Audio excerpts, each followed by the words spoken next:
নোবেলজয়ী অর্থনীতিবিদ ডক্টর মোহাম্মদ ইউনূস সরকার প্রধানের দায়িত্ব নেওয়ার পর থেকে বাংলাদেশে বেড়েই চলছে কূটনৈতিক কার্যক্রম। বহির্বিশ্বের কাছে নতুন করে আস্থার প্রতীক হয়ে উঠছে বাংলাদেশ। বাণিজ্যিক বিনিয়োগে আগ্রহী হচ্ছে বিশ্বের ছোট বড় অনেক দেশ। সামরিক ও কূটনৈতিক সম্পর্ক বৃদ্ধিতেও আগ্রহী হচ্ছে এশিয়া ও ইউরোপের অনেক মোড়ল দেশ। আমরা কারো কাছে যাব না, বরং বিশ্বই আমাদের কাছে আসবে। ডক্টর ইউনূসের এই ভবিষ্যৎবাণী কি সত্যি হতে যাচ্ছে?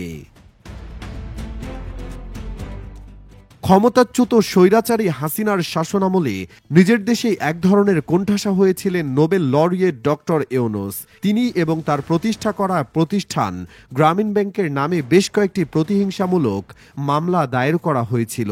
তবে নিজ দেশে সম্মান না পেলেও বহির্বিশ্বে তার মর্যাদা বেশ উন্নত ছিল বরাবরই। ক্ষুদ্র ঋণ ও 3-0 তত্ত্বের জন্য পুরো বিশ্বেই পরিচিত মুখ ডক্টর ইউনূস। ফলে বাংলাদেশে প্রধান উপদেষ্টার চেয়ারে বসার পর থেকেই বাংলাদেশের প্রতি আগ্রহ বাড়ছে বিশ্বের বিভিন্ন কূটনৈতিক ব্যক্তিত্বের।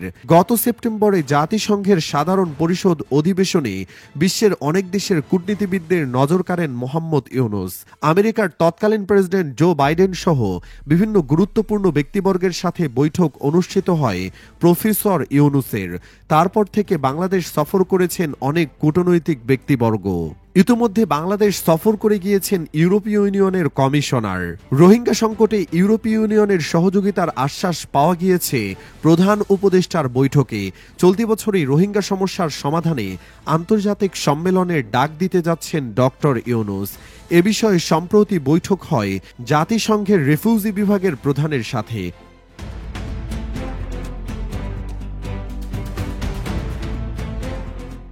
জাতিসংঘের মহাসচিব অ্যান্তোনিও গুতেরেস বাংলাদেশ সফরের কথা রয়েছে চলতি মাসের 13 থেকে 15 তারিখ। বাংলাদেশের নবায়নযোগ্য বিদ্যুতে সহায়তার কথা জানিয়ে গেছেন নরওয়ের পরিবেশ মন্ত্রী। তবে নবায়নযোগ্য বিদ্যুতে সবচেয়ে বড় সাফল্য দেখা গেছে নেপাল থেকে জলবিদ্যুৎ আমদানিতে। বিগত অনেক বছর ধরে শুধু কাগজপত্রে সীমাবদ্ধ থাকলেও প্রফেসর ইউনূসের হস্তক্ষেপে এখন দেশে আসছে নেপালের বিদ্যুৎ। বাংলাদেশের সামাজিক বাণিজ্য বিনিয়োগের বিষয়ে প্রধান উপদেষ্টার বৈঠক হয়েছে সুইডেনের রাষ্ট্রদূতের।